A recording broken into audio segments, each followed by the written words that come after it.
Bueno, muy buenas tardes para todos. Bienvenidos a esta nueva actividad. En esta oportunidad organizada por Nidera. Mi nombre es Rafael Gil, para los que no me conocen. De Nidera nos invitaron a ser el moderador de la actividad. La actividad, bueno, va a comenzar a las 18 puntual. Estamos esperando unos segunditos, pero ya estamos comenzando. Será hasta las 19:30 en punto. La idea es no extenderse mucho más de esa hora. Tendremos en la primera instancia una presentación a cargo de Ricardo Oshua y de Andrés Nogueira, integrantes del equipo técnico de Nidera, lo cual nos van a dar una charla bien interesante sobre el portfolio de materiales de soja Nidera. A continuación tendremos un espacio de preguntas para esa presentación. Y después tendremos la presentación de mercado a cargo de Cristian Nolte, gerente de COFCO Uruguay. Y bueno, dando así comienzo a la actividad, les decimos que todas las preguntas las pueden ir realizando a través del chat de preguntas y respuestas. El mismo pueden hacer las preguntas ya sea directamente a mí o a nivel general, que van a ser respondidas al finalizar la charla o si se repite mucho alguna consulta en el correo de la charla. Cada disertación va a durar aproximadamente unos 30 minutos. Y el espacio de preguntas será aproximadamente unos 10 minutos. Si superamos ese tiempo, bueno, las consultas que queden sin responder sean respondidas luego de finalizar la actividad vía mail. Vamos a comenzar la charla de Nidera, presentando a los disertantes. Tenemos el honor de recibir a Ricardo Oshua y Andrés Nogueira. Ricardo Oshua hace 9 años que trabaja en Nidera, en Argentina, es ingeniero agrónomo, es líder en extensión, desarrollo de producto Nidera, es responsable del equipo de desarrollo de la zona sur de Argentina, y tiene una muy vasta experiencia en todos los materiales Nidera. Y bueno, en varias oportunidades tuvimos el agrado de contar con la presencia de él aquí en Uruguay, en los centros de entrenamiento. Y bueno, en esta oportunidad de forma virtual nos está acompañando, junto a Andrés Nogueira, que también es ingeniero agrónomo. Andrés está desde el 2014 integrando la empresa Nidera.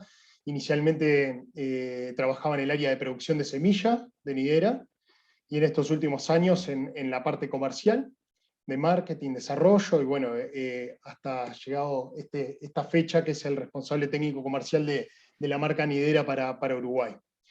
Así que bueno, sin más preámbulos, vamos a darle la bienvenida a Ricardo Oshua y Andrés Nogueira. Ricky, Andrés, adelante con su presentación. Muchas gracias por estar aquí presentes. Bueno, gracias Rafael, bueno, gracias a todos. Gracias a los que están del otro lado, escuchando en esta tarde lluviosa acá en Argentina. Ideal para el mate y para esta jornadita. Así que, bueno, muy agradecido a todos por estar ahí. Si querés ya arranco con la presentación, Andrés, ¿te parece? Y vamos imponiendo. Sí, sí.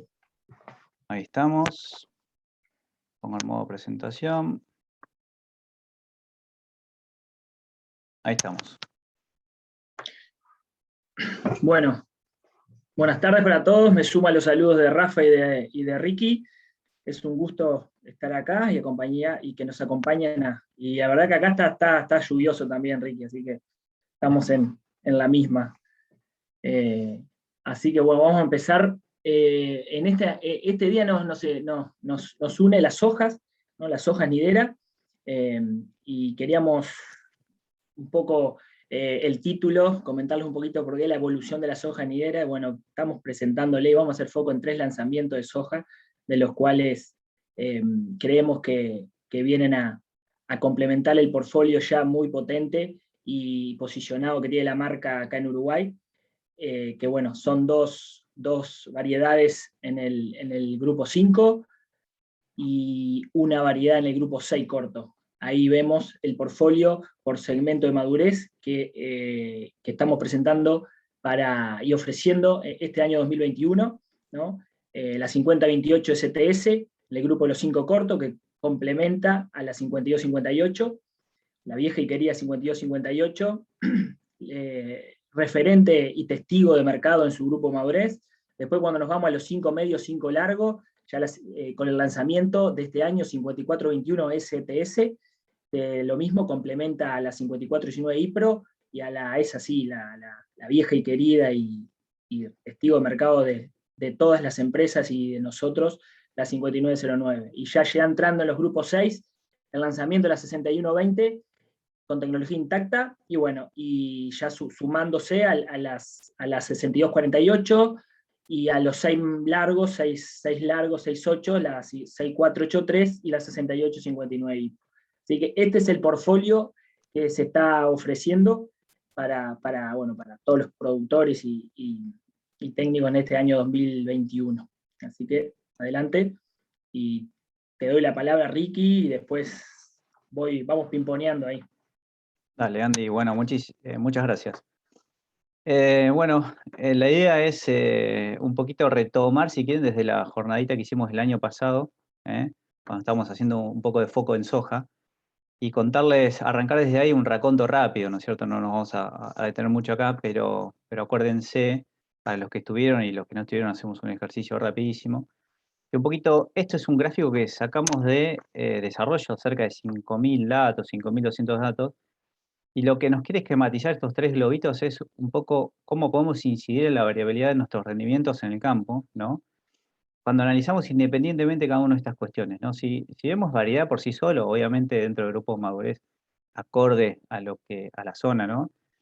Vamos a ver que, no sé si, por ejemplo, si elegimos un grupo de madurez en función a un ensayo comparativo de rendimiento, vemos que estamos incidiendo por sí solo en un 2% de nuestra variabilidad o de rendimientos en el lote, ¿no? El tema es qué hacemos con esa variedad, que es lo importante, ¿no? ¿En qué ambiente la metemos? Y fíjense que individualmente ambiente representa 34%, que no es poco, es mucho, de variabilidad de rendimiento, ¿no? Y a su vez, ¿qué es lo que hacemos, ¿no? Con esa soja en ese ambiente? En cuestiones de manejo incorpora muchas cuestiones, ¿no? Pero el componente más fuerte es fecha de siembra. Todos sabemos que en la medida que nos vamos atrasando en fecha de siembra, ¿no es cierto? Desde un óptimo vamos perdiendo en gran medida potencialidad de rendimiento, ¿no? Y eso es porque justamente la soja tiene un componente fuerte o una respuesta fuerte al fotoperiodo cortando ciclo, ¿no? Entonces fíjense que estamos cerca del 35% de variabilidad de rendimiento en fecha de siembra, sumado a ambiente estamos cerca del 70% y complementando con variedad estamos arriba, si quieren, de 70 y pico de por ciento, ¿no? Entonces, lo importante es qué hacemos con la soja que elegimos, ¿no? ¿Y por qué es esto? Y porque básicamente nosotros queremos justamente generar rendimiento, ¿no? ¿Cómo generamos rendimiento? A través de los granos que vamos generando, el peso de esos granos individuales, ¿no? Pero básicamente lo que queremos es esto que está acá, capturar recursos. ¿Y en qué momento? ¿En qué momento que es fundamental? Justamente acá que matiza esta línea roja, en el periodo crítico, que ahora más adelante lo vamos a estar mencionando bastante. Entonces, sabiendo, ¿no es cierto?, en qué momento cae el periodo crítico y a su vez teniendo distintas variables climatológicas, si quieren, por ejemplo, acá es una probabilidad de tener estrés, ¿no es cierto?, sobre todo estrés hídrico para la zona, para Uruguay, zona litoral, que ronda alrededor de enero, principios de enero, o está por ahí, rondando enero, ¿no es cierto? ¿Y por qué es esto? Porque básicamente tenemos una demanda ambiental muy fuerte, ¿no?, en ese momento. Y a su vez, acompañado por el agua que recibe, y a su vez por un balance hídrico, obtenemos alta probabilidad de tener un estrés hídrico. Y a su vez, entendiendo los distintos grupos de madurez, ¿no es cierto?, podemos tener también, y entendiendo la fenología de la soja, impactos en las pérdidas de rendimiento en función a esta probabilidad de estrés. Entonces vemos que podemos llegar a perder, según el manejo que hagamos, según cómo fue la previa de esas hojas, si estamos hablando de una soja de un mismo grupo de madurez, o distintos grupos de madurez per se, podemos tener cerca de un 20% a un 50% de pérdida de rendimiento potencial, alrededor de ese periodo crítico y centrado, si quieren, en R5. Entonces, es fundamental, justamente, o sea, elegir la variedad es importante, pero es mucho más importante qué hacemos con esa variedad, ¿no es cierto? ¿En qué ambiente la ponemos y qué manejo hacemos, ¿no? Entonces, un poquito la idea es hacer eso en el transcurso de esta jornada, de esta charla. Hacemos un ejercicio rápido, ¿no? Porque después lo vamos a ir repitiendo y sobre todo haciendo foco en los lanzamientos, pero acá tenemos 3 grupos de madurez, 5 cortos, 5 medio y 6 cortos. ¿Y cuál es el objetivo principal? Como dice acá, que está marcado más fuerte, es maximizar tasas de crecimiento, ¿no? Eso que es justamente cómo crece la soja, ¿no es cierto? Cómo va acumulando esos recursos que queremos capturar.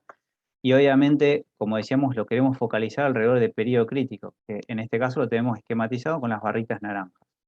Entonces, tenemos 2 herramientas de manejo que son importantísimas, ¿no? Para justamente sortear cualquier problema que justamente queremos minimizar probabilidades de estrés alrededor del periodo crítico. La primera herramienta que tenemos es el tema de los grupos de madurez. Acá justamente pasamos de un 5 corto a un 6 corto, ¿cierto? Entonces, ¿qué es lo que va a ir pasando en esos grupos de madurez? Se va alargando el ciclo, ¿eh? ¿Y dónde vemos que se alarga el ciclo? Fundamentalmente, la parte más importante es que se alarga la parte vegetativa, ¿no es cierto? Acá arranca en R3, o sea, está involucrado R1 y R2, que es bastante compacto ese periodo, pero fíjense que para unas 5 cortos, sembrado primeras quincenas de noviembre, estamos alrededor de 75 días de periodo vegetativo sumado R1 y R2. Pero fíjense, en la medida que agrandamos el grupo de madurez, pasamos a un medio, pasamos a prácticamente 10 días más, y otros 10 días más, si se quiere, redondeando, para un 6 corto. O sea, le estamos induciendo a través del periodo vegetativo un alargamiento de ciclo, ¿no? Entonces, indirectamente, ¿qué es lo que hacemos? Estamos corriendo el periodo crítico a través del grupo de madurez, lo vamos llevando hacia una zona de más confort, ¿no es cierto? ¿Y dónde sería eso? Alrededor de febrero. Y ahora le voy a explicar un poquito por qué pasa eso. Acá ven el resumen de los días. Fíjense cómo se van alargando, ¿no es cierto?, los días justamente porque es lo que pasa en la medida que vamos alargando grupos de madurez. Una segunda herramienta, ¿cuál es? Si yo tengo un solo grupo de madurez para jugar el partido, y lo que puedo hacer es atrasar fecha de siembra, ¿no es cierto? Pasar de la primera quincena de noviembre a la segunda o a la primera de diciembre, lo que voy a ir haciendo es correr ese periodo crítico, ¿no es cierto?, hacia una zona más benévola, cercana a febrero, justamente por atraso de fecha de siembra. Lo que sí no me va a pasar es lo que me pasaba anteriormente, ¿no es cierto?, que a largo ciclo. En este caso lo que me está pasando es que a corto ciclo, ¿no es cierto?, obviamente lo vemos acá, el periodo vegetativo se acorta, pero lo que estoy teniendo es menor antena, que decimos nosotros, menor etapa vegetativa, ¿no es cierto?, menor cantidad de nudos, pero estoy poniendo las hojas en una mejor condición, si quieren, para justamente, como decimos acá, capturar recursos y favorecer tasa de crecimiento de cultivo y la duración de las etapas que queremos priorizar, ¿no es cierto? Entonces, de libro, siempre para todos los cultivos, ¿qué queremos hacer? Maximizar radiación, ¿no? La captura de radiación es el combustible fundamental para llenar esos órganos reproductivos y generar rendimiento. ¿Cuál es el problema que tenemos? Donde tenemos el pico de radiación es alrededor de enero, y acuérdense del gráfico anterior, alrededor de enero tenemos la mayor demanda ambiental. Si no tenemos agua para alimentar esa demanda ambiental, entonces cortamos tasa de crecimiento, cortamos duración y empezamos a mermar los potenciales de rendimiento. Por otro lado, cercano de abril, en la medida que yo voy alargando grupo de madurez, lo que me va a ir pasando es que estoy entrando en zona de riesgo, si quieren, de logística, por un tema de cosecha, ¿no?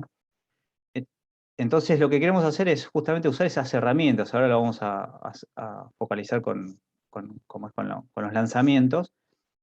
Estas herramientas, ¿qué es? Elegir grupo de madurez, elegir fecha de siembra o usarlas combinadas, ¿no es cierto?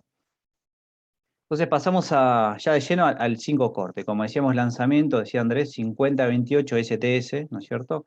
Es una variedad de cercanos 137 días, más o menos 140 días como mucho, de ciclo completo a R8, y es una variedad muy, muy buscada por nosotros. ¿Por qué? Porque es el reemplazo natural de la 5009. Y la han llegado a probar en Uruguay, me imagino que sí.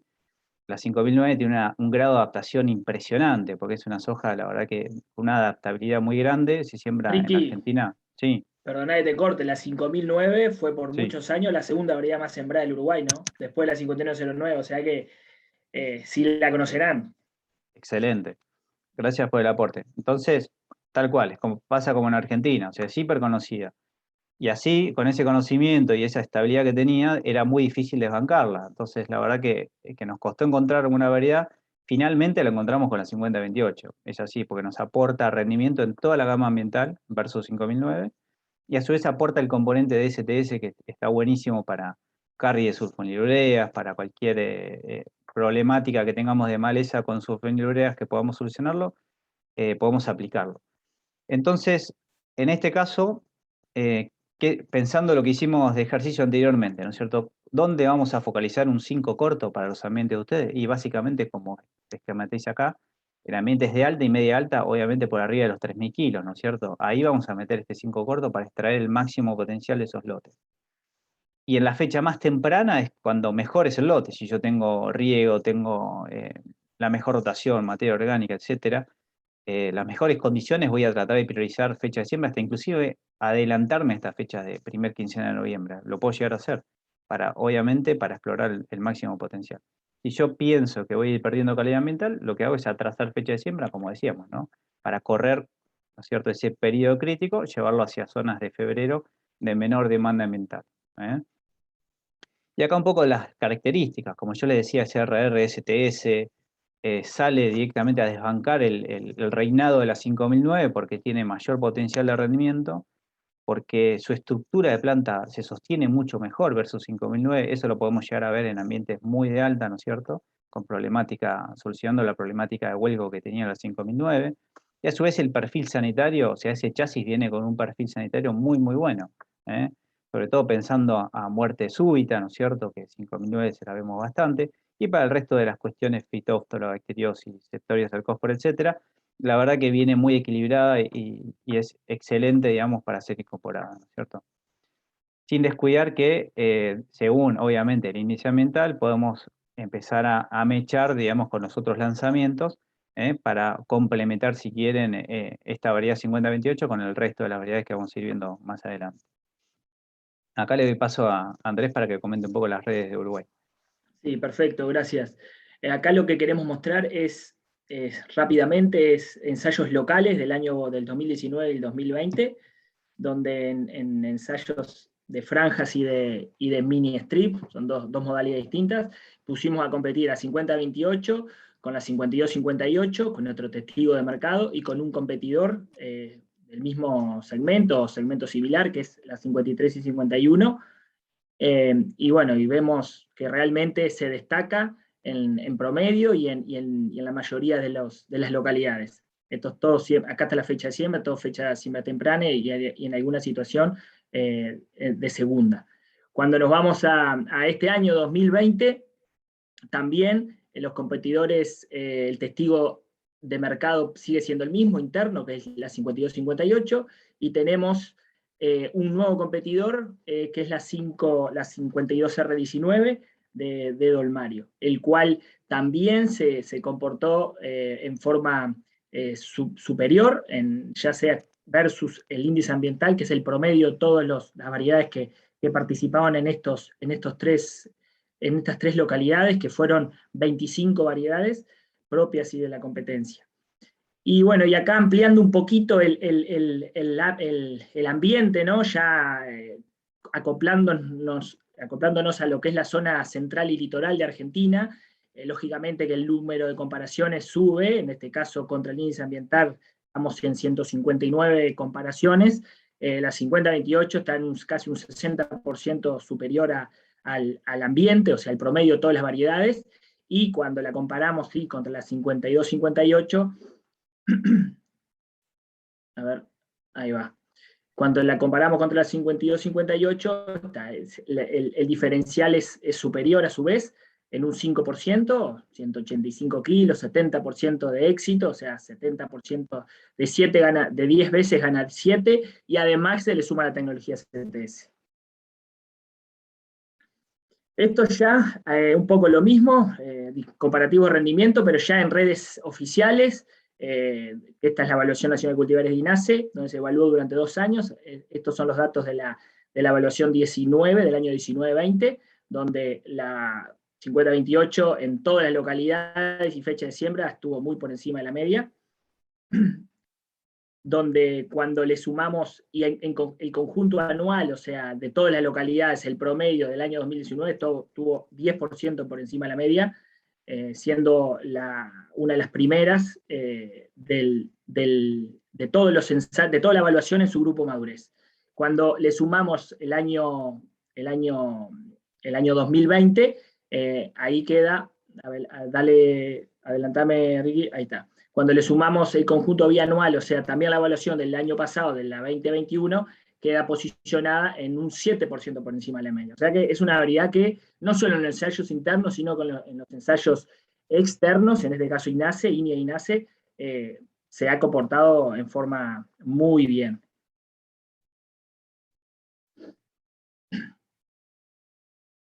Perfecto, Andy.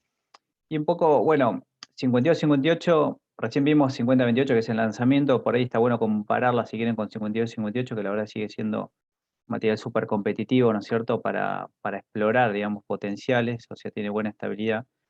Y a su vez se puede meter, como vemos ahí en el mapita, un poquito más para zonas de menor calidad, zonas más centrales, si se quiere, de Uruguay. Comparándola, tiene un poquito más de altura, ¿no es cierto?, que el 50-28, es un poco más alta, tiene muy buena ramificación, y a su vez, obviamente, sin descuidar este tema de síndrome de muerte repentina, que es nuestro check, si quieren, de altísima resistencia, si se quiere, para usar la palabra, es lo mejor que tenemos nosotros en el portfolio, ¿no? Y después le sigue 50-28 sin lugar a dudas. Y para comparar, si quieren, para que vean cómo es con respecto, ya sumando datos, ¿no es cierto?, Uruguay más litoral, en ambientes de mayor a 3.500 kilos, con respecto al índice ambiental, estamos 60% de éxito, con 2% arriba de rendimiento, versus 5009, como decíamos, que era la reina de las 5 cortos dentro de la República Argentina, con un 60% de éxito, con 2% arriba también en rendimiento, y versus un 5 corto competidor, que es la 52R19, 2% arriba, con 55 ya un poquito más apareada, si se quieren, 55% de éxito. Después ya pasamos a las 5 medias, ¿no es cierto? 54-21, perdón, no les dije en términos de ciclo, pero son muy parecidas. Acá estamos aportando 52-58, 2 días más, si se quiere, con respecto a la 50-28. Ya con 54-21, como también lanzamiento, SRR, STS, estamos metiendo 2 a 3 días más con respecto a las 5 cortos que estamos viendo recién, ¿no es cierto? Entonces eso ya nos está diciendo un poquito el tipo de planta que es, va a meter un poquito más de nudos, el fenotipo que tiene, ¿no es cierto? Entonces, ¿qué nos permite hacer eso? Nos permite meternos no tan ya en ambientes de buen potencial de rendimiento, si se quiere alrededor de los 3.000 kilos, pero también explorar ambientes de baja o de media baja, como decimos, ¿no es cierto? Justamente por el tipo de fenotipo, como decimos, que tiene. Estamos metiendo 4 días más, ¿no es cierto? Y lo importante para esta soja es que tiene un porte medio, ¿no es cierto? Tiene muy buen potencial de ramificación, ¿no es cierto? Si tiene porte medio, para ese nivel de nudos que estamos metiendo 2 a 3 nudos más que un 5 corto, lo que está haciendo es teniendo buen comportamiento a su vez a vuelco, digamos, vía la agronomía que tiene esta planta, y a su vez el chasis lo está acompañando, la verdad que con un muy buen perfil sanitario, ¿no es cierto? Cuando lo comparamos acá, estamos comparando contra una variedad bastante nueva, Don Mario, una 55R20, fíjense, versus Fitóftora, versus muerte repentina, ¿no es cierto? La verdad que está muy bien, y sobre todo cuando vemos las comparaciones con Septori y Cercospora, se destaca versus la competencia. Como decíamos, es un complemento para estos ambientes de media con el lanzamiento anterior 50-28 y el próximo que es la 61-20, que vamos a ver de los 6 cortos más adelante. Con respecto, bueno, a 52-58, que es unos días más arriba en ciclo, la verdad que, fíjense, los diferenciales de rendimiento, ya incorporando datos de la zona central, litoral, la verdad que estamos 7% arriba, 220 kilos, la verdad que con un 80% de éxito es contundente el diferencial, y por eso es el lanzamiento que tenemos, ¿no? Y versus el competidor, como decíamos, la 55R20, también la verdad que con un 80% de win rate o de éxito, y alrededor de un 6,5% en rendimiento, 240 kilos por hectárea, la verdad que es muy contundente esta soja para incorporar. Bueno, y enganchando un poquito y un poco repitiendo de lo que decía de la 50-28, también ensayos locales,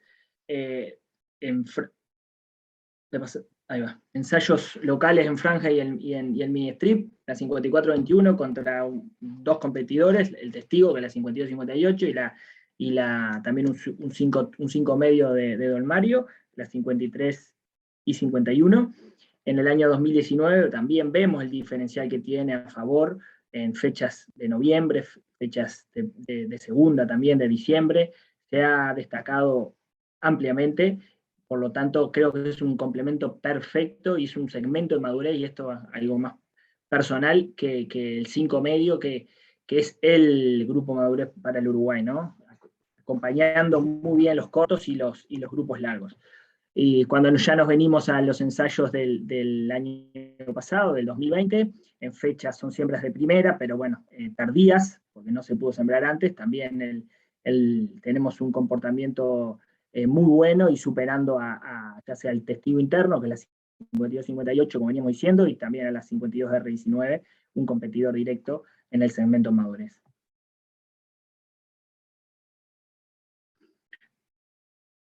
Abriendo la cancha y ya yéndonos a evaluaciones de la Evaluación Nacional de Cultivares, la 5419 se evaluó también en el 2019 y el 2020, la 5421, perdón, se evaluó en el 2019 y el 2020, y también tiene un destaque en todas las localidades se evaluó, realmente superando a la media ampliamente.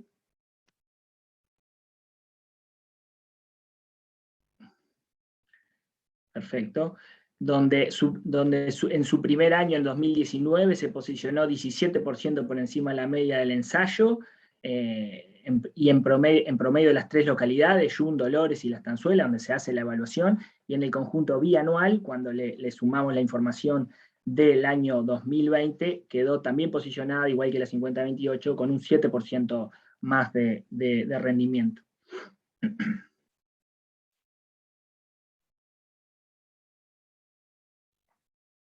Bien, gracias Andy.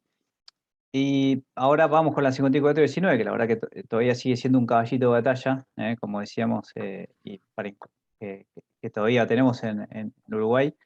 Como vemos que la verdad que tiene potenciales de rendimiento, digamos, en zona costera, a su vez se mete, digamos, en zonas centrales por una cuestión de estabilidad que tiene. Obviamente el porte que tiene es un porte cercano, digamos, a medio hacia alto, y con buena potencial de ramificación, como decimos, ¿no?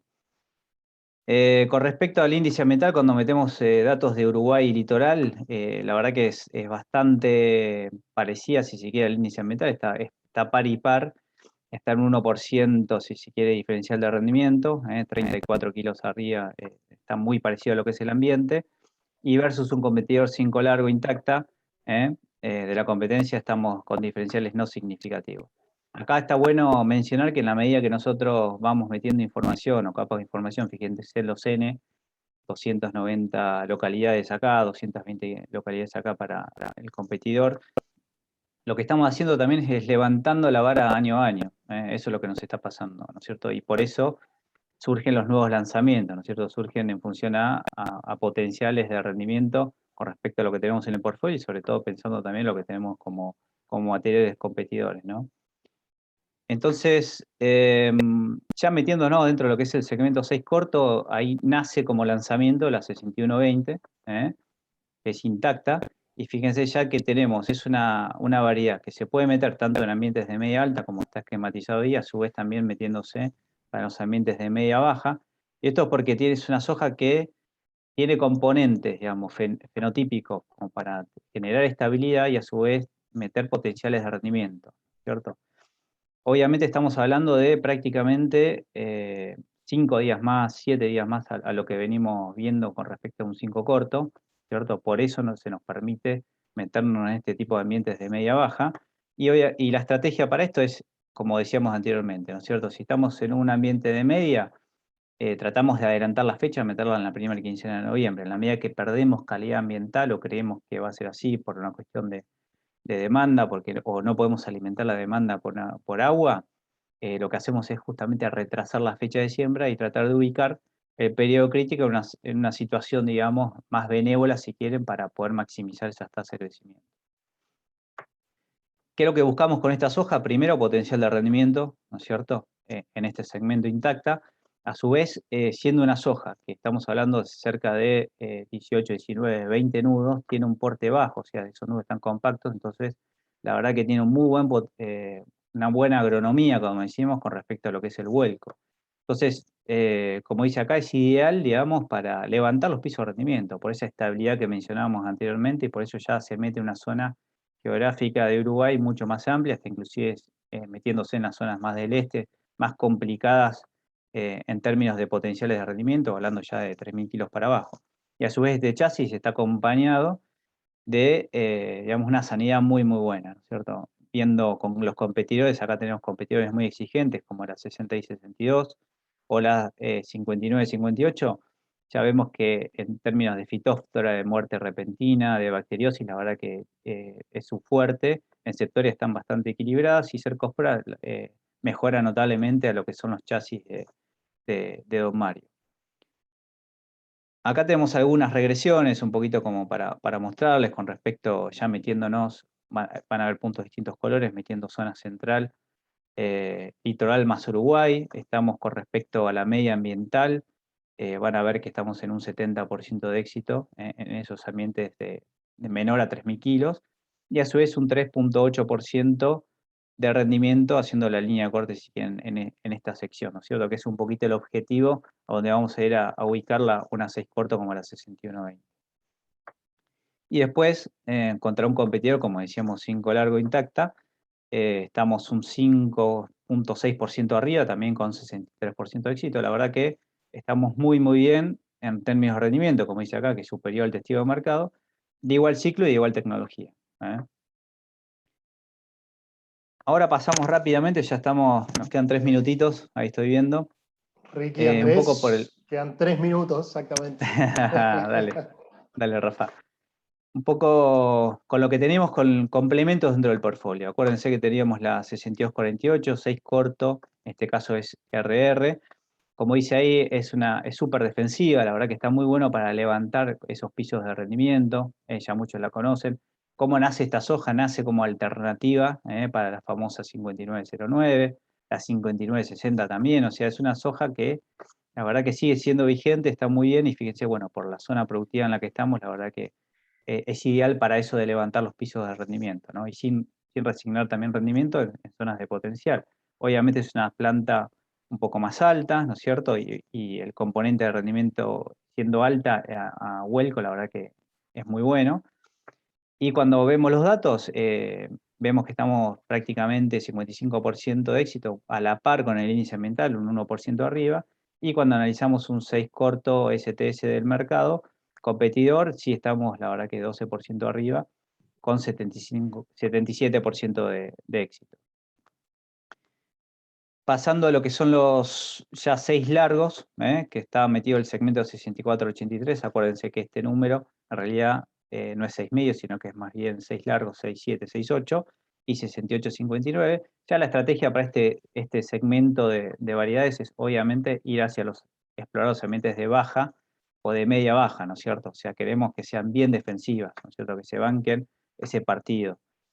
Son sojas 64-83, la verdad que es una soja también, fíjense, el ambiente ya neto, es el ambiente bien del este, para ir digamos, jugar partidos defensivos, ¿no es cierto? Ya obviamente por el ciclo son sojas mucho más altas, acá empieza a jugar el tema del comportamiento de vuelco, tenemos que generar manejos, obviamente, buscando densidades óptimas para no generarle condiciones de vuelco, y cuando vemos los componentes separados, si quieren, acá en la zona litoral, en ambiente de 3.500 kilos para abajo, estamos prácticamente con respecto al índice ambiental, 60% de win rate con 100 kilos arriba si se quiere.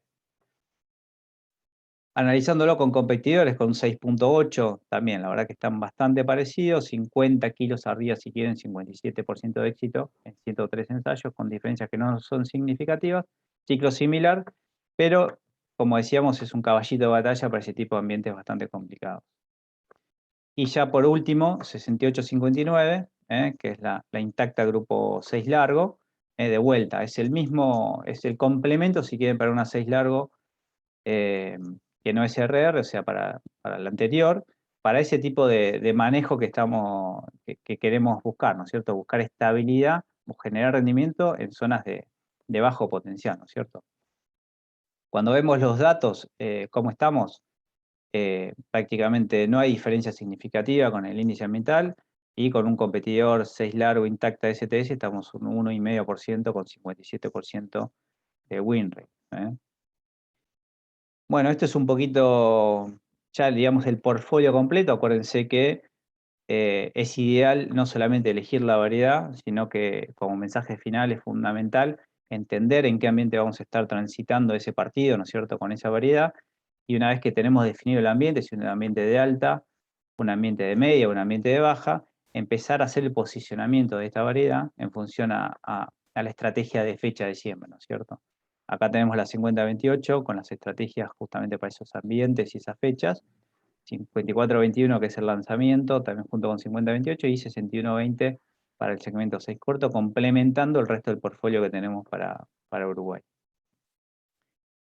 No sé, Andy, si querés agregar algo más y ya creo que estaríamos... No, simplemente, no, perfecto, creo que hicimos Sí. nos paseamos por todo el portfolio e intentando siempre lo que nosotros decimos, el posicionamiento perfecto, con la fecha de siembra, que es la principal variable que va a impactar en los resultados, y ni que hablar, siempre pensando en el mix de producto, ¿no? Porque no es una variedad sola, sino la combinación de varias, donde vos podés armar el mejor paquete para cada uno de los sistemas. Eso es así. Obviamente que pueden haber detalles o variables por cada sistema. Yo pienso en la 50-28 bajo riego con potenciales de más de 5.000 kilos, y capaz que la tenés que sembrar la segunda quincena de octubre, ¿viste? Pero, o sea, no es la media a nivel país, es un poco eso. Lo mismo, si vos tenés que sembrar, no sé, 3.000-4.000 hectáreas, necesitas arrancar en octubre la siembra, y no es la fecha óptima de ninguna de las variedades que hoy manejamos acá. Pero la logística a veces te empuja un poco a tomar esas decisiones, y bueno, y después, si el tiempo, el ambiente, el tiempo te puede ayudar o no, pero es un poco eso. Y otra cosa importante es las opciones que tenemos para siembras de segunda. Sabemos que después del 15-20 de diciembre ya empezás a comprometer mucho el rendimiento, y esas que nosotros pusimos van muy de la mano del ambiente, ¿no? Cuando te vas al ambiente más marginales, creo que ya entras con un 5 más largo, un 6 corto, como opciones de segunda. Pero es un poco como para redondear toda esta excelente presentación, Ricky, que acabas de hacer. Bueno, Andy, muchas gracias.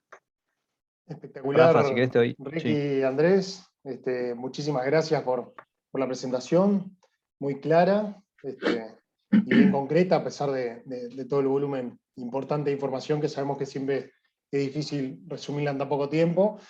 Bueno, tenemos una cantidad de preguntas del público. Agradecemos mucho a todos los que están conectados, hay cerca de 150 personas conectadas, muchísimas gracias a todos por estar participando.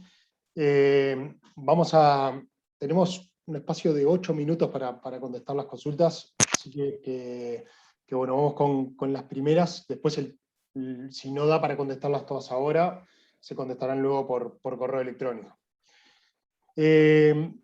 Nos llegó una consulta sobre cómo posicionarían en una chacra para que se pensaba sembrar un 5 largo, RR1, a partir del 10 de noviembre, atrás de una colza. ¿Cómo ven en ese tipo de situación posicionar una 54-21 STS? ¿Y cómo compararían la 54-21 respecto a la 59-09? Bueno, me agarro yo, Ricky, esa capaz. Dale. Si no entendí mal, que tenían pensado sembrar un 5 largo y les generó la duda para sembrar un 5 medio. Eso creo que entendí, si era eso. Yo creo que, o sea, por más que es una soja de segunda, la fecha de siembra va a ser una soja de primera, te diría, y estás en fecha óptima para sembrar cualquier variedad.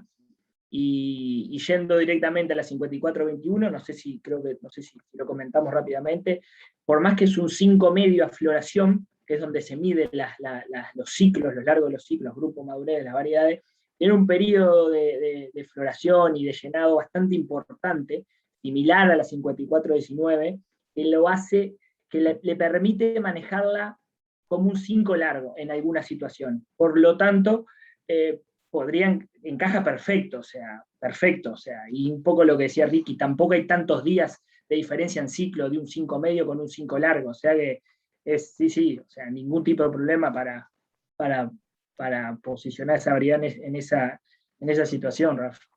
Déjame agregar algo, bueno, Rafa. otra consulta también, perdón Ricky, comparado con eso mismo, yendo a ese mismo punto, en cuanto a rendimiento, la 5421 versus la 5909 o la 5960, ¿cómo se posiciona? Buenísimo. Si querés, déjame agregar una cosita rápida con respecto a lo anterior, que está buenísimo. Acuérdense que en 5 medio, en este caso 54-21 contra 50-28, estábamos hablando de 3 a 4 días de diferencia como mucho del largo de ciclo en siembras tempranas. Ahora, cuando vamos a siembras de segunda, está bien que eso es arriba de colza y va a ser un poco más adelantada de lo que sería un trigo, ¿no es cierto? Y algo intermedio sería una cebada, pero acuérdense que en la medida que nosotros atrasamos la fecha de siembra, nos vamos hacia fechas de mediados de diciembre en adelante, los ciclos se tienden a compactar, ¿no es cierto? Se tienden a aparecer bastante. O sea, esas diferencias importantes que teníamos en temprana, en segunda empiezan a mitigarse bastante. Eso como concepto. Y después, Rafa, me decías, potenciales contra 5909 y con cuál otro, 5960. La verdad que, o sea, salimos con 5421 porque la verdad que veíamos un potencial mucho mayor en toda la gama ambiental. 5421 versus esas dos hojas que mencionaste, Rafa. Y la verdad que da estabilidad, es una soja de toda la cancha. La verdad que da estabilidad, o sea, mantiene pisos de rendimiento y a su vez genera potenciales si el ambiente lo permite. No, y hay un tema que no es menor, la sanidad que tiene es ampliamente superadora a muchas del mercado, ¿no? Una sanidad que realmente es destacable. Bien. Excelente, muchas gracias. Otra consulta nos hacen, si tienen algún dato de la 5028 bajo riego. Esa te la paso a vos, Andy. Tenemos, sí, más de chacras comerciales. No hemos tenido la oportunidad de hacer ensayos, por lo menos acá en Uruguay, bajo riego, de los que hacemos normalmente, son todos en secano. Pero bueno, sí, a ver, muchos de los que están conectados deben saber, tenemos algunos datos de este año del grupo de regadores donde nosotros entramos y participamos en los ensayos con esta variedad, con la 5028, y la verdad que anduvo muy bien, siendo una de las ganadoras de los ensayos, ¿no? Con alrededor de 6.000 kilos por hectárea. O sea, situaciones puntuales, bajo riego, fueron 2 sitios, uno anduvo mejor que el otro, pero siempre por encima de los 4.500 kilos. Y sí, compitiendo con grupos 4-0 y, bueno, 5-0 y hasta 5 medios, 5 largos. Se destacó muy bien. Por eso es una de las fortalezas, ¿no? Acompañado al mejor comportamiento a vuelco, a la sanidad y al mayor peso de 1000 que puede llegar a tener comparado a una 52-58. Perfecto, muchas gracias. Otra consulta que nos hacen en un campo con ciertas limitantes de la zona norte, litoral norte, ¿cuál sería la variedad que mejor se posicionaría para ese ambiente, para una siembra temprana? Zona norte, ambiente limitante, dijiste, Rafa. Ambiente limitante. Y bueno, ahí nos iríamos ya con de los 6 cortos a los largos, ¿no? Creo que la 6483, si es en tecnología RR1, es una variedad que le gusta pasar mal, para ser bien concreto.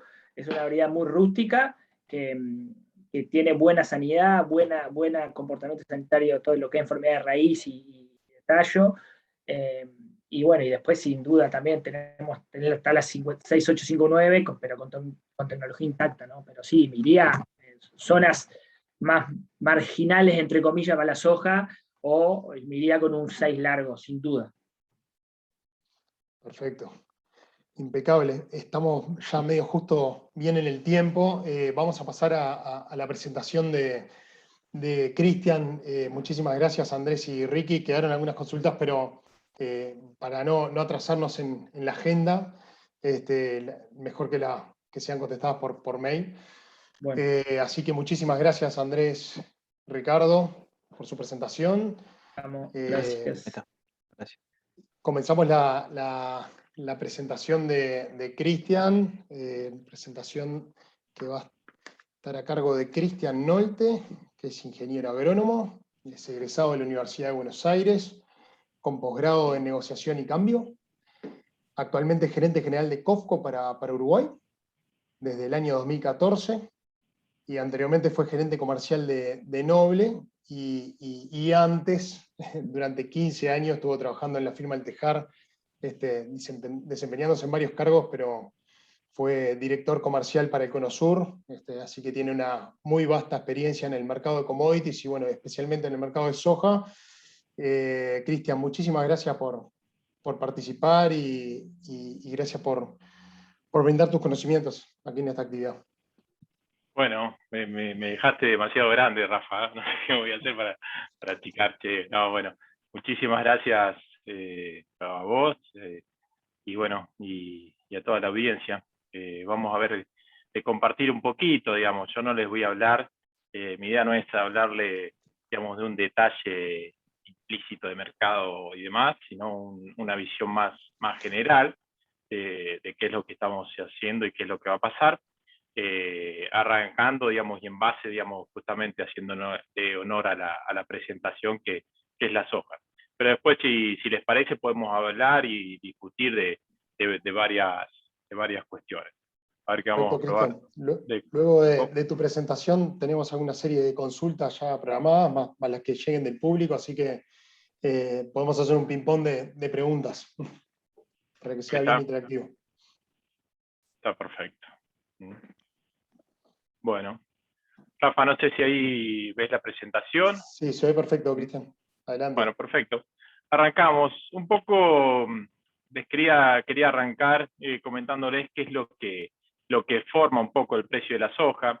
El año pasado hablamos de cómo afectaba tanto la macro como los fundamentos del mercado. Y bueno, en función o tomando como base esa presentación que hicimos el año pasado, quería comentarles o repasar cuáles son los componentes o cuáles son las cosas que afectan al mercado de la soja y al valor de la soja, pensando en un valor FOB de la soja, ¿no? Porque el precio que vemos nosotros acá en Uruguay va a estar relacionado con el valor FOB que tenga ella, digamos, y es un componente básico que es el valor de Chicago, y otro componente que se habla mucho y que todos o varios de nosotros conocemos, que es la prima o descuento o premio que tiene con respecto a eso. Entonces, estos componentes que estamos viendo en la presentación, cada uno afecta en mayor o menor medida a una cosa o a la otra. Cuando vemos el clima, directamente afecta sobre la oferta de la soja, digamos. Si todos sabemos si llueve más, si llueve menos, eso va a afectar sobre la oferta que tengamos, y en función de eso me va a impactar en la relación stock-consumo que tenga, y va a terminar influenciando en el precio que tiene, y sobre todo en el valor que tenga en Chicago. Eso puede afectar, depende de cómo sea, en qué región, también puede afectar el valor de las primas, pero bueno, es un tema para ver más adelante. En cuanto a calidad, digamos, la calidad directamente de la soja afecta directamente en el valor de la prima. Nosotros tal vez no lo vemos reflejado, pero la prima es un valor referencial de lo que vale el mercado FOB en función de los puertos. O sea, nosotros vemos Chicago, y la referencia que se toma como base es la soja Golfo, que es el valor que cuesta llevar la soja esa en barcazas por el Mississippi hacia el Golfo. Eso se toma como la prima o el costo que tiene, que también influye, digamos, la calidad y demás. Pero bueno, ese es el valor de referencia de las primas, y luego empieza a impactar la calidad, digamos, calidad, fletes, que impactan en eso. A mayor o menor distancia de mercado, con respecto al Golfo vamos a tener mayor o menor prima o descuento, y por eso decimos que la calidad nos termina afectando en el precio o en la prima directamente. Cuando vamos a la producción, a la demanda, ahí, bueno, como les decía anteriormente, si hay mayor producción en Sudamérica o en Estados Unidos, termina afectándonos en la oferta, y eso nos va a terminar digamos, dando un nivel de precios, o ver, como vimos el año pasado, una demanda, digamos, que nos llevó puestos y que termina llevando los precios hacia arriba.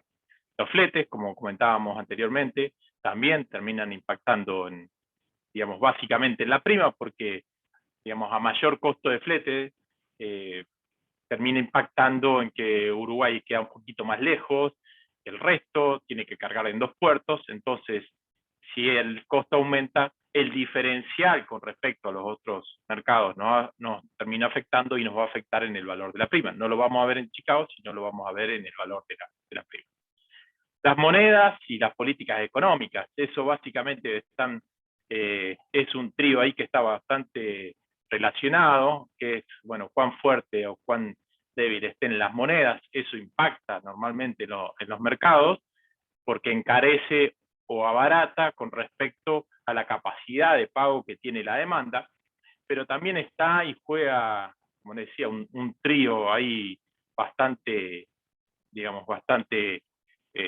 digamos, apegado, que es las tasas y la inflación, la emisión monetaria, digamos, todo eso juegan un partidito ahí que uno de los principales árbitros termina siendo la Fed. Y vemos cosas como las que vimos este año, en donde el mercado, digamos, estaba con unas tasas muy bajas, alta emisión monetaria, inflación. Vimos que los fondos se vuelcan a los commodities y hacen que darle mayor volatilidad, y bueno, en este caso, como era una situación de stocks reducidos, digamos, también exacerban los precios hacia adelante. Eso es un poco para entender y ver qué cosas, digamos, terminan impactando el precio, que no son pocas en el mercado, ¿no?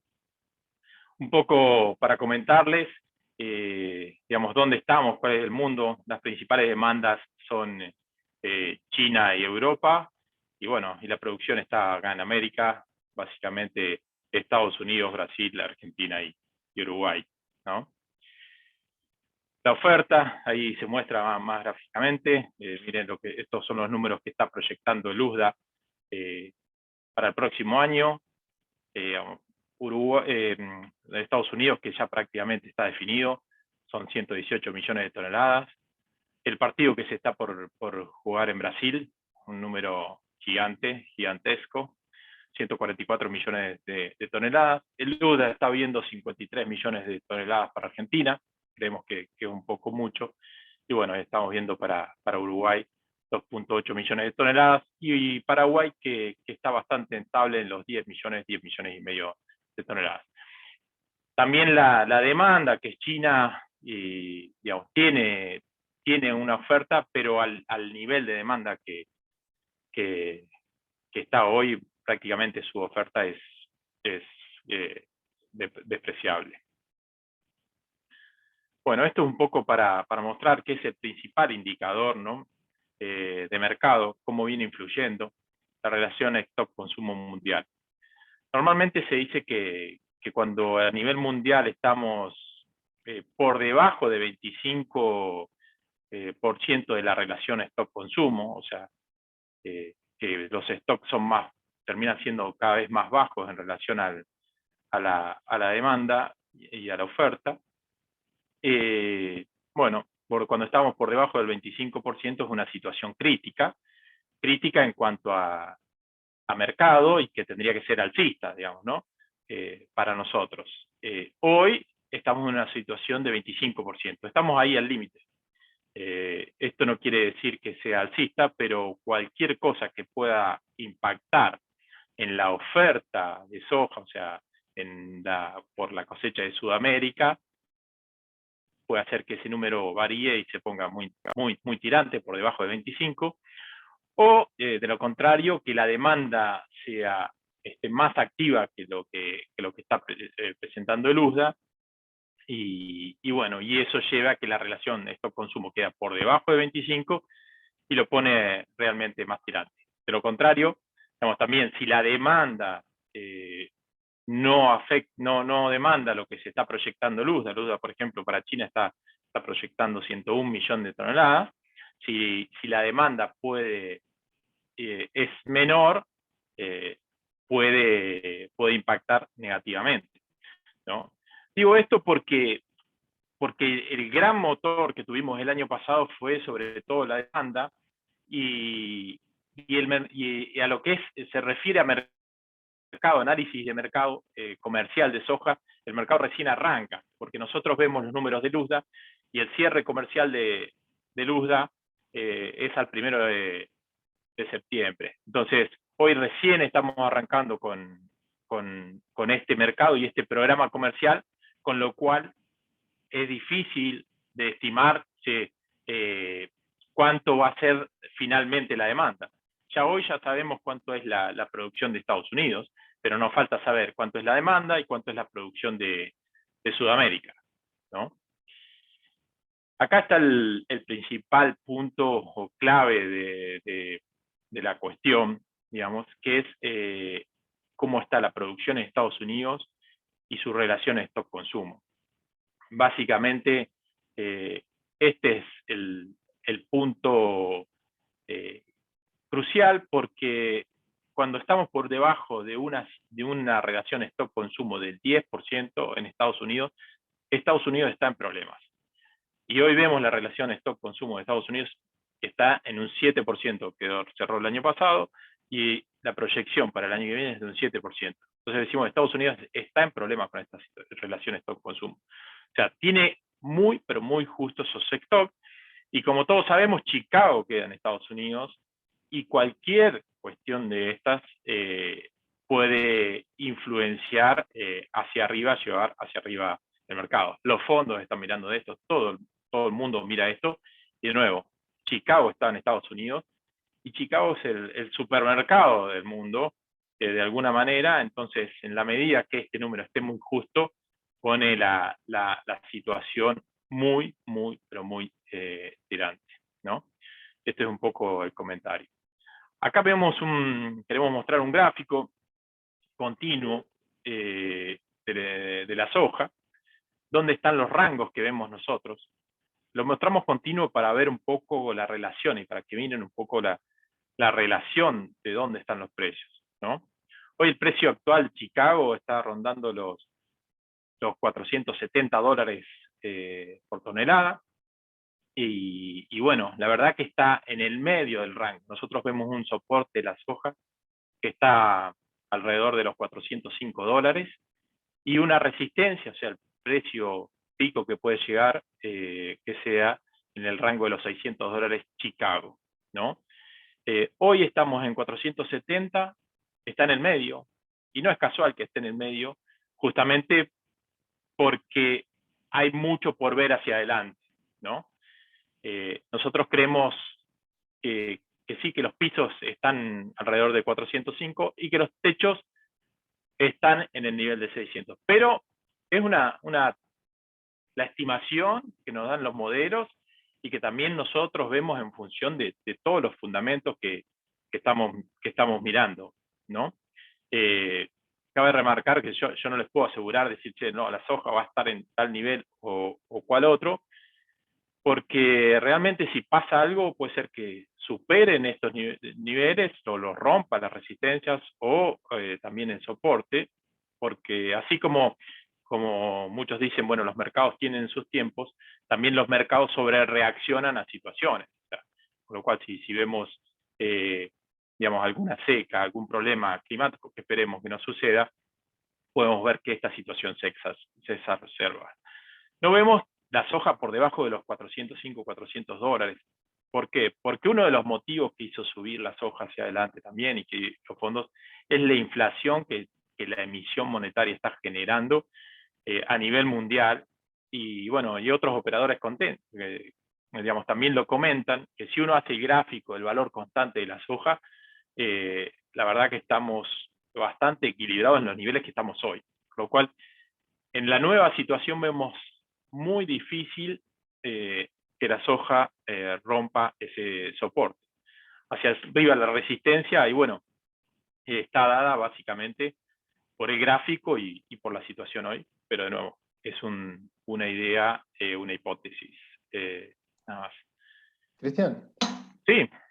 consulta que justo llegó una pregunta del público que va bastante relacionado con esto que estabas hablando en este momento, sobre la probabilidad de ocurrencia de distintos escenarios, es decir, un escenario muy alcista, un escenario alcista o un escenario bajista. ¿Cuál calculás vos que sería la probabilidad de ocurrencia de cada uno de esos escenarios? Es decir, un escenario muy alcista donde haya una recuperación de stock de cerdo en China, aumenta la demanda, menor rinde en Sudamérica, aumenta el precio del petróleo.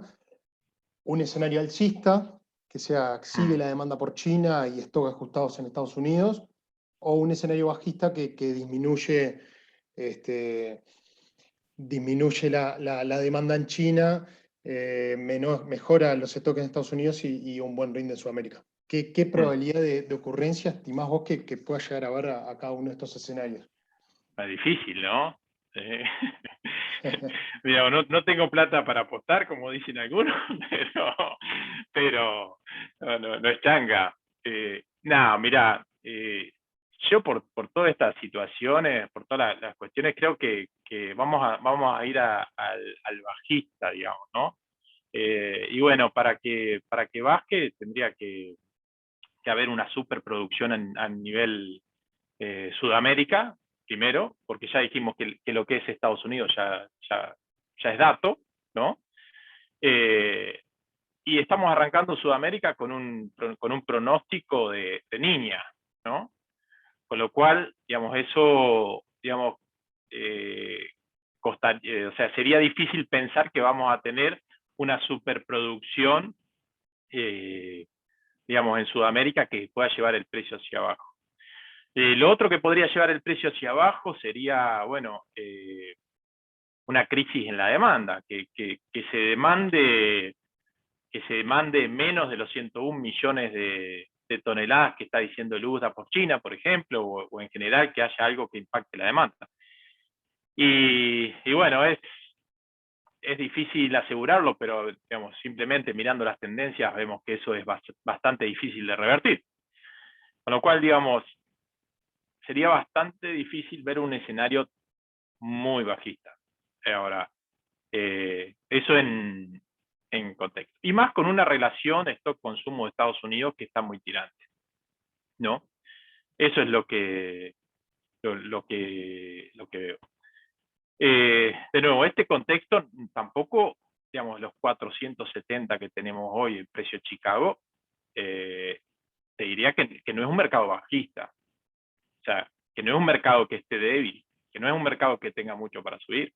O sea, es un nivel alto de mercado. Digo, no es un nivel que diga, che, o sea, no es un mal precio. No es, o sea, comparado con los $320 que teníamos el año pasado, que por ahí nos olvidamos rápidamente, digamos, es un buen precio. Pasa que relativamente también ha subido todo tanto, o sea, han subido los insumos, subieron todos los productos, los fletes, todo, digamos, termina impactando, digamos, y eso en el precio, y nos parece que el 470 es un precio bajo, pero no lo es.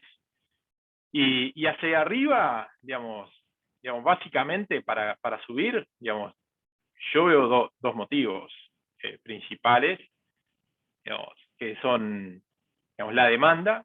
Si se confirma en el tiempo que la demanda actúa como está pronosticado, creo que eso es algo que le va a ir dando sostén a lo largo del año a la soja y llevándola hacia arriba.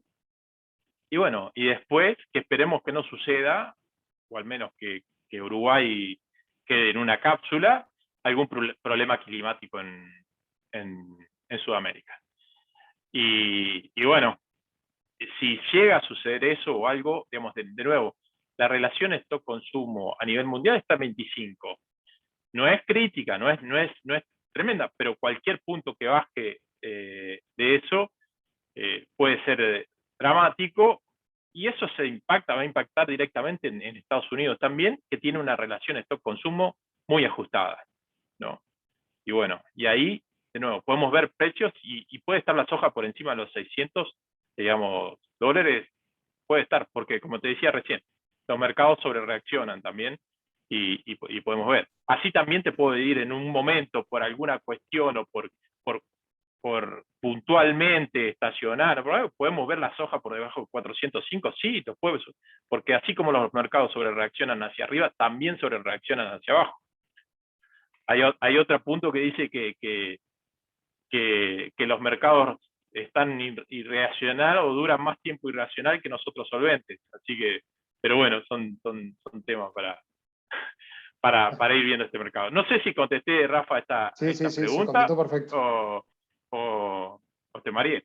Digamos, No, se contestó perfecto. yo soy, digamos, si lo diera con la lógica, digamos, yo vengo como vos dijiste antes, de productor, y el productor siempre ve alcista el mercado, ¿no? Así como el comprador trata de verlo bajista, el productor siempre lo ve alcista. Y mi almita de productor me hace pensar que esto, ser optimista en cuanto a precios y que vamos a ir para adelante. Perfecto. Bueno. Rafa, no sé, un poco te quería cómo viene Uruguay en lo que es producción. Lo que estamos viendo nosotros para este año termina en el torno de 1.800.000 toneladas. Y bueno, y un poco por crecimiento de área y tendencia de rendimiento, vemos una cosecha para el año que viene que está en los 2.800.000 toneladas. Tenía una pregunta justamente vinculada a eso, de qué creías que podía llegar a pasar con el área de soja el año que viene. Bueno, nosotros ahí vemos, como te decía antes, los 470, si bien es un buen valor, cuando vos lo mirás en perspectiva con el costo que tienen los insumos y cómo te impacta el valor de la renta a este precio de la soja, el rinde de equilibrio para alguien que quiere entrar es muy alto. O sea, la barrera de entrada que tiene la soja con este valor de insumos es muy alto. Entonces no vemos un crecimiento desmedido. Sí lo vemos como un negocio de oportunidad para alguien que viene ordenado y prolijo, en cuanto a decir, bueno, una pastura que le iba a quemar el año que viene, la quemo este año y aprovecho estos valores de mercado para capitalizar eso. O alguno que consigue un área adicional y bueno, que pudo cerrar insumos en enero, que pudo de alguna manera congelar esa renta y demás, vemos un crecimiento de ese tipo que está entre un 10 y un 15% del área. ¿No? Más tirando al 10 te diría que al 15%. Excelente. Bueno, entonces Rafa, tenía un poco de perspectiva climática, no sé si vale la pena que un poco research nos pasó, esto ustedes lo saben, digamos, lo comparten. El agua en el Ecuador a nivel del Pacífico está un poco más fría, ya lo saben, y la tendencia que están dando todos es para octubre, noviembre, diciembre, digamos, están dando un 68% de probabilidades de una niña débil, que bueno, que puede estar bastante atenuada, todos sabemos, por la temperatura del Atlántico, que está un grado por encima de lo que está normal, que puede ser bastante bueno para Uruguay. Simplemente como dato porque termina impactando. Básicamente eso con lo que tiene que ver con respecto a soja. Yo hice la presentación basada en soja, Rafa. Si hay alguna pregunta o si querés que haga algún comentario sobre trigo, bueno, cebada, que nosotros tenemos un programa y demás, pero bueno, eso lo dejo a tu criterio y bueno. Tenemos algunas preguntas que, algunas de ellas ya las habíamos preparado con todo el equipo técnico, consultas de distintos integrantes, distintas personas y algunos productores que nos mandaron previamente, que bueno, las preparamos justamente para hacer un poco más de intercambio en la actividad. Dale. ¿Cómo pensás que pueda llegar a impactar la logística carguera naval en el valor de los granos? ¿Cómo te parece que está impactando ahora en los negocios de trigo y demás? ¿Y cómo te parece que puede llegar a impactar en la soja? En el precio de Bueno, soja. sí, en los negocios de trigo te impacta fundamentalmente, digamos, si nosotros nos tenemos que salir del Mercosur, sobre todo, y tenemos que competir con otros destinos, digamos, Uruguay está un poco lejos. Entonces, a medida que se encarecen los fletes, nos ponen menos competitivos para ir a otros destinos. Digamos, básicamente es eso. Con respecto a la soja, básicamente el destino es China o Asia, con algo que va a Europa. Y la verdad que el flete termina impactando sobre todo en el spread, en el diferencial de prima que como comentaba antes, que existen sobre los mercados. El flete a granel aumentó un 100%, o sea, el doble, o tal vez un poquito más, ¿no? Pero el valor de lo que impacta el flete en la soja era menos del 10%, con lo cual este aumento, digamos, termina impactando y nos pone a un diferencial con respecto a un Brasil, con respecto a otros lugares donde pueden tener un flete más corto, tienen menos demora, entonces eso lo hace más eficiente, pero básicamente es eso, no es que vamos a dejar de exportar por el flete, o no es el mismo impacto que hemos escuchado que tienen los contenedores, donde el flete subió 4 o 5 veces, y en un producto que es específico y que el impacto del valor del flete es muchísimo mayor que lo que impacta en la soja, ¿no? Excelente. Como bien tú dijiste, Cristian, el principal comprador de Uruguay, de la soja uruguaya, es China. Y justamente, bueno, ayer el presidente dio la noticia de que se está analizando, haciendo un estudio de prefactibilidad sobre un tratado de libre comercio con China. ¿Qué impacto considerás que podría tener el precio de la soja en Uruguay a futuro si se llega a concretar ese posible tratado de libre comercio con China? No le veo, digamos, los granos no tienen restricción, o sea, no es que tienen un arancel hoy, ¿no? Creo que está bueno el TLC para todo lo que tiene que ver con el resto de los productos, sobre todo para los granos, y bueno, y te abre el abanico de posibilidades hacia otras cosas, ¿no? Digamos, es un canal, un tubo directo que te conecta con ese país, un TLC, y bueno, que creo que para nosotros que producimos commodities, bueno, es siempre bienvenido, ¿no? Perfecto, impecable. Y bueno, y un poco en relación con eso, ¿cómo puede llegar a impactar en el valor de los granos la intención que tiene el gobierno uruguayo de salir a negociar por fuera del Mercosur? O sea, ¿eso puede llegar a tener algún impacto futuro sobre el valor de los granos? No Bueno, solamente soja, digamos, ya yendo un poco más global al resto de los granos. en el Mercosur, Uruguay en lo que está, digamos, favorecido es en la exportación de trigo. Básicamente, nuestro principal comprador de trigo es Brasil, y el Mercosur, digamos, tiene el arancel externo común, siempre nos beneficia. De hecho, es lo que hace, digamos, regionalmente eso nos posiciona y nos da, este año tenemos el trigo muy firme, y bueno, básicamente es por eso. Digamos, yo sinceramente, no sé, es un tema ya político sobre el cual no puedo opinar demasiado, pero digamos, no creo que Brasil toque ese arancel externo común con Uruguay, pero es una opinión personal, digamos, ¿no? Digamos, eso es lo que tiene, digamos, no sabría decirte si eso se va a modificar, entendería que no, pero es una opinión. En el resto de los mercados no tiene ningún efecto porque nosotros a Mercosur no exportamos ninguno de los otros, ¿no? Excelente, Cristian. Otra consulta es cómo puede llegar a impactar en el valor de los granos en Uruguay la sequía histórica del río Paraná y los problemas que eso acarrea a la Argentina. Sí, eso es dramático.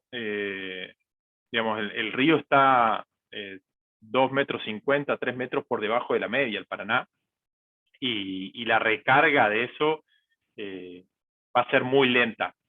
Ahora, directamente a Uruguay no impactan, eso no le impacta en el precio de los granos. Sí que puede haber un transbordo que se mueva hacia, en vez de hacerlo en Argentina, que se haga en Uruguay, y eso puede impactar un poco la logística, las demoras, pero no hay un impacto directo, digamos, negativo, por decirlo de alguna manera, que el río nos afecte a nosotros. Nosotros estamos en el Uruguay, sobre el río Uruguay, Palmira, y está en los 10.36 que estuvo históricamente. La verdad que no ha bajado. Eso hace que mucha carga se venga para acá a completar a Nueva Palmira, y bueno, y nada, pero no tiene un efecto directo esto. Digamos, sí lo vemos en los bombardeos, al que lo afecta tremendamente es a Paraguay, porque le encarece toda la logística, ¿no? Pero no a Uruguay. Impecable, Cristian. La última pregunta respecto a soja, antes de hacer algún pantallazo general de la situación de los otros granos. Respecto al protocolo de malezas vigente, ¿hasta cuándo es que rige y qué se estima que pueda llegar a suceder, luego de terminado el contrato firmado? ¿Estimás que se puedan llegar a suprimir las malezas cuarentenarias? No, eso no caduca. Una vez que hay un acuerdo fitosanitario, salvo que una de las partes proponga un cambio que se puede hacer cada 2 años, digamos, se puede proponer, pero no caduca. Y no veo algo que se modifique ahí en el protocolo fitosanitario, sinceramente. Digamos, eso es, digamos, nosotros, si bien lo tenemos documentado, por decir, o sea, China tiene, es estricto en cuanto a maleza, con todos los mercados. Vamos, tanto con Argentina, como con Brasil, como con Estados Unidos. Si bien ellos no tienen protocolo, si hay un problema, digamos, grave, es probable que también lo presionen. Espectacular. Ya ahora sí, cambiando a algunos otros granos y en breve pantallazo. Nos hizo un técnico una consulta sobre, ¿ves factible que se pueda armar un negocio de sorgo para exportación a China? Bueno, en sorgo el ministerio está trabajando en el protocolo. No hay protocolo con China firmado aún. Y tengo claro que está trabajando para lograrlo. Una vez firmado el protocolo, que es lo principal, hay que generar el volumen para exportar a China. Creo que está bueno y que se puede generar, sobre todo viendo, o sea, nosotros lo que nos favorece es que Argentina ya está con ese programa. Entonces, de alguna manera, si hay mercados que nos cuesta llegar, o a veces tenemos que armar un volumen excesivo para completar un barco, digamos, mínimo para armar un Panamax para ir a China, que son los barcos grandes, necesitamos 60.000 toneladas. Y pensar en armar una exportación de 60.000 toneladas hoy suena un poco ambicioso. Al tener un programa con Argentina, uno puede arrancar un poco más despacio, en el sentido de decir, bueno, para el próximo año armo un programa, completo 2 bodegas y el resto las completo en Argentina, que es un poco lo que nosotros también armamos con la cebada, digamos, ¿no? Apoyándose en el programa que tiene Argentina, puedes armar un programa que no sean tan ambiciosos para poder ir consolidando un crecimiento. Si no, arrancar de 0 a 1, que es infinito, es realmente difícil de concretarlo, ¿no? No sé si te habló claro, Rafa, o... Sí, está clarísimo. Ahora que mencionaste también lo de cebada, ¿qué nos puedes comentar sobre el programa de cebada? Bueno, nosotros arrancamos con un programa de cebada el año pasado. nosotros es todo in-house con COFCO, que es la demanda hacia China. Y bueno, es un programa que está bastante desarrollado desde Argentina, y nosotros arrancamos el año pasado, embarcando y abriendo esa exportación, con mucho apoyo de parte del Ministerio. Ahora también lo estamos, digamos, prolongando, y bueno, es algo que lo hicimos relacionado al precio de las cebadas malteras para darle una referencia de precio, y estamos trabajando en función a eso.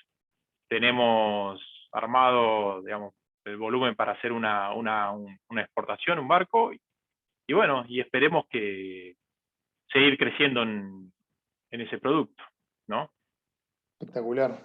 Y Cristian, para ir cerrando, ¿qué nos puedes comentar acerca de alguna visión de mercado de los cultivos de invierno en general? O sea, de trigo, colza más bien. Bueno, como te decía, son 3 puntos bien diferentes cada uno, porque se refieren a cosas diferentes. Claro. Si vamos a empezar de la colza, que no tiene mucho, pero la colza está referida principalmente al valor que tengan los aceites, y bueno, y básicamente lo que estamos viendo, los aceites en el mundo están valiendo mucho. Digamos, seguimos digamos, principalmente hubo un problema con la pandemia, que la palma se cosecha a mano. El año pasado, por la cuarentena, hizo que hubiera menor oferta de aceite de palma, que es el aceite principal. Eso pone un techo y levanta todo hacia arriba. Y luego lo que tuvimos este año, que es la seca que afectó el norte de Estados Unidos, que lo habremos visto, y Canadá, bueno, le pegó directamente a la colza. El principal oferente de colza a nivel mundial es Canadá, y eso, bueno, hizo que sumado al valor del precio que tienen los aceites y la menor oferta de Canadá, nos lleva el valor de la colza a valores como lo que estamos viendo hoy, que está rondando los $600 por tonelada, ¿no? Que es un valor excelente, ¿no? Eso es lo que vemos con respecto a colza, y bueno, siguiendo eso, creemos que está bueno, y esperemos que dure también hasta la cosecha, que no falta tanto, ¿no? En lo que tiene que ver al trigo, como decía, a nivel mundial, no es que hay un problema serio, pero de alguna manera la base del trigo fue dada principalmente por la suba que tuvieron todos los commodities, y estuvo arrastrado principalmente por el maíz. Tiene una relación estrecha con el maíz, y el maíz fue lo que arrastró el trigo. Lo que tuvimos este año es una demanda adicional que va creciendo año a año. Sumado a eso, la cosecha en Rusia, que iba a ser, digamos, sumado a eso, hubo problemas. Entonces le dio firmeza al trigo. La cosecha en Rusia, que parecía que iba a ser un volumen, termina siendo menor. De nuevo, la cosecha en Canadá fue desastrosa, y eso afecta principalmente a los trigos, y a los trigos de calidad. El norte de Estados Unidos tuvo una muy mala cosecha de trigo, y también afecta a los trigos de calidad de Estados Unidos. Con lo cual pasan 2 cosas con el trigo. Primero, sube el trigo por el precio de los mercados, sube por el trigo en sí, por el componente del trigo, pero sobre todo hay un spread grande donde lo que sube es el trigo de calidad.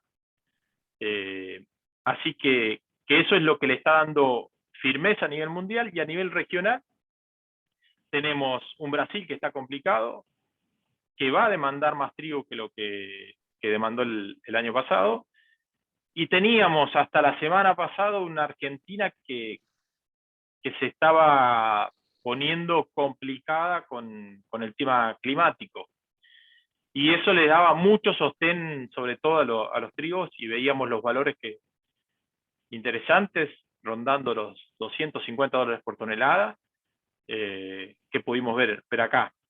Eso hay que ver dónde termina, porque realmente las lluvias en Argentina, que es un poco lo que demanda, lo que define la oferta a nivel regional, los perfiles se recargaron mucho y llovió muchísimo más que lo que tenía que lo que se estaba esperando que llueva, y lo que lo deja con perfiles cargados. O sea, se dan dos cosas interesantes de esta lluvia, que eso deja primero los perfiles cargados, y por otro lado el pronóstico de Niña te dice que no va a llover mucho en octubre y noviembre, con lo cual que todos sabemos que para invierno es algo fundamental, pero eso también le da bastante sostén a la producción de Argentina, que termina impactando negativamente en los valores que tenemos acá. Y con respecto al precio de Chicago, no tiene mucho que ver, o sea, nuestro trigo no tiene que ver con el trigo de Chicago, sino que el trigo en Chicago tiene que ver con lo que vale la cebada. Y ahí en Chicago, como les decía anteriormente, el trigo subió primero por la relación con el resto del producto, y también por problemas puntuales que tuvo el trigo que lo llevaron hacia adelante. Lo que vemos ahí, que es, digamos, como bien sabemos, o sea, o no, digamos, pero bueno, lo comento, el 85% de los trigos que se producen a nivel mundial son hechos se hacen en el hemisferio norte. Con lo cual, Chicago lo que mira es mucho eso, no mucho la relación que lo que producimos acá como región, que encima estamos amparados por el Mercosur, que nos saca de mercado. Entonces el trigo subió porque subió el maíz, porque subió la soja y por problemas puntuales del trigo. Ahora, de aquí para adelante, a medida que vamos entrando o nos vamos acercando al invierno en el hemisferio norte, el trigo allá se planta y luego se cubre de nieve, con lo cual, a medida que nos vamos acercando al invierno, que se van concretando las siembras, es casi que nos quedamos sin información, a diferencia de lo que nos pasa acá, o lo que puede pasar en Australia, en el hemisferio sur. Digamos, se quedan sin información, y eso hace que el mercado de trigo, por lo que tiene que ver de trigo, queda diciembre, enero, febrero y marzo casi sin noticias propias y más relacionado a lo que valga el maíz, o más influenciado en lo que valga el maíz y el resto de los granos, pero no porque pase algo puntual, más allá de que, no sé, puede explotar la demanda, pero digamos, más allá que un tema propio del trigo, ¿no? Entonces vemos un mercado que va a estar más relacionado con el resto de los productos, hablando de referencia al precio de la cebada, ¿no? Más relacionado al precio de los otros productos que al valor en sí de lo que suceda con el trigo. O sea, lo que quiero decir es que vemos muy poco probable o difícilmente probable que explote el valor del trigo más allá de lo que hoy está, que lo vemos bastante elevado, ¿no? No sé, Rafa, si el trigo a nivel Chicago, que afecta directamente el valor de la cebada. Excelente, Cristian. Y ya para cerrar, nos quedó solamente el maíz para atrás. ¿Hay algún muy breve comentario respecto a qué te imaginas que pueda ser el nivel de precio de maíz para la próxima zafra, o qué estimas que pueda llegar a ocurrir? ¿Cómo ves el valor de la carne? ¿Cómo ves la demanda? Bueno, o sea, acá hay un tema que digamos, nosotros podemos hablar del valor del maíz, pero Uruguay es demandante de maíz.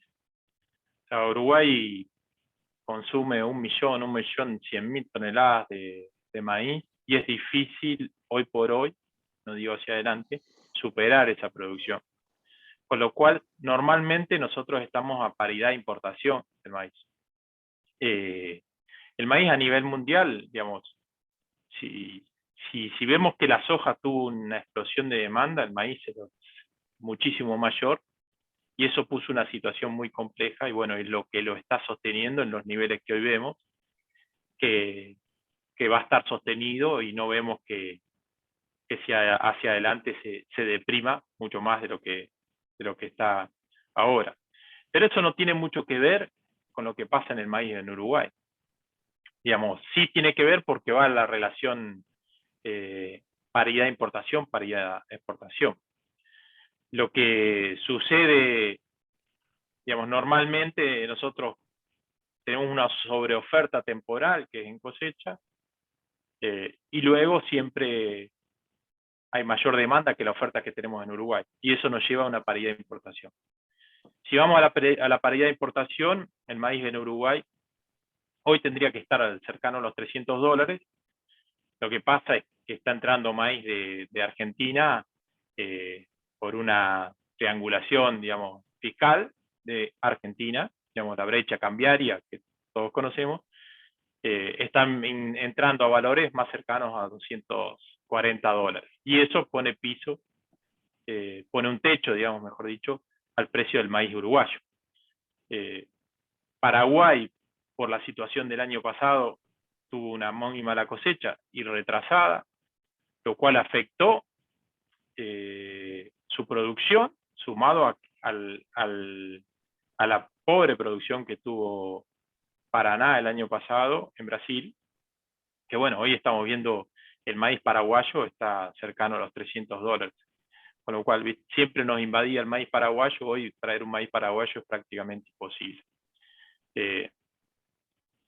Dicho esto, digamos, de alguna manera decimos, bueno, pucha, $240 por un maíz, digamos, podría valer muchísimo más, es cierto, pero de alguna manera también abre muchísimo más la posibilidad a armar algún programa exportador, porque lo ponen más cercano a la paridad de exportación, básicamente. Pero bueno, ese es un poco el panorama, lo vemos sostenido, y bueno, y el techo del maíz se lo está poniendo principalmente las importaciones de maíz argentino, no otra cosa. ¿Y Acá. crees que es factible que pueda llegar a armarse un programa de exportación de maíz a mediano plazo? Sí, eso ha sucedido. Lo que pasa es que, de nuevo, eso sucede cuando hay una sobreoferta temporal, o sea que hay más maíz que el que consume Uruguay. Naturalmente no debería suceder, porque la producción está, por decirte, en 700.000 toneladas y acá se consume 1.100.000, con lo cual es difícil que se produzca una producción. Pero a veces en cosecha hay una sobreoferta y eso hace que se genere la exportación. Al estar los niveles que no están en paridad de importación, sino que están más cercanos a una paridad de exportación, es factible que eso suceda, ¿no?